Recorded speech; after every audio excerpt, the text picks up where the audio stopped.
কালকে নীলাপুর বাইকটা আমার লাগবে। যার বাইক তাকে গিয়ে বল। আমি বললে কি আমাকে বাইক দিবে? দরকার হলে তখন আম্মুর কথা মনে পড়ে না। আই নীলা, তোর বাইকটা একটু রাজের লাগবে কালকে। নিজের শখের বাইক আমার, প্রতিবার বাইক নিয়ে হয়তো রিক্সার সাথে না হয় বাসের সাথে কোথাও না কোথাও লাগাবি। আমি ওকে বাইক দিচ্ছি না। আব্বু তোকে যে গহনা দিয়ে গেছে সে গহনা বিক্রি করে তুই বাইক কিনছিস। আমার গহনা দিয়ে আমি কি করব তোকে জিজ্ঞেস করবো নাকি? দেখ আপু, কালকে আমার বাইকটা লাগবেই। কালকে আমার একটা ইন্টারভিউ আছে।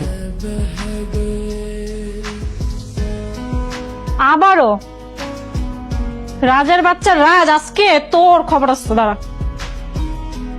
আচ্ছা আপু একটু সময় দেন, ফাদ ভাইয়ের বাইকটা কাজ করছে তো, এটা ঠিক করার পরে আপনারা ঠিক করে দিচ্ছি।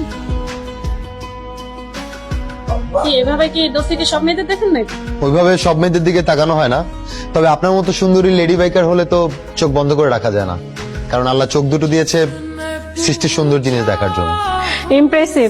আচ্ছা একটা বিষয়, মানে আমি যে আপনাকে দেখছিলাম, আপনি কি করে দেখলেন? তার মানে আপনি আমাকে দেখছিলেন? না আসলে তেমন কিছু না। তো বাইকটা আপনার অনেক শখের মনে হচ্ছে। খুবই শখের, তবে ছোটবেলাতে বাইকটা গেলে এখানে মাঝে মধ্যে আসতে হয়। ছোট ভাইরা আসলে একটু এরকমই হয়, শখের জিনিস নিয়ে একটু টানাটানি করে। শখের জিনিস নিয়ে টাটানি করে, তবে সবকিছু সহ্য করা যায়, কিন্তু আমার বাইকের কোনো কিছু হলে আমি মেনে নিতে পারি না। মনে হচ্ছে বাইকটা আপনার সেকেন্ড বয়ফ্রেন্ড। ফার্স্ট আর সেকেন্ড নাই, একটাই বয়ফ্রেন্ড। আচ্ছা, এটাও বিশ্বাস করতে হবে। দেখেন আপনি যা ভালো মনে করেন। তাহলে আসি, দেখা হবে। অপেক্ষায় রইলাম তাহলে। এত ভালো একটা সম্বন্ধে এসছে, তুই এবার আর না করিস না মা। মা আমি এখন বিয়ে করব না, আমি এখন বাইক রেসের প্রিপারেশন নিচ্ছি, তারপর হচ্ছে ওয়ার্ল্ড ওয়াইড রেস করব। তাছাড়া তুমি আমাকে বলে দিতে পারো পাত্র মনে করে আমাকে একটা বাইক কিনে দিতে। তোর কি মাথা নষ্ট হয়ে গেছে?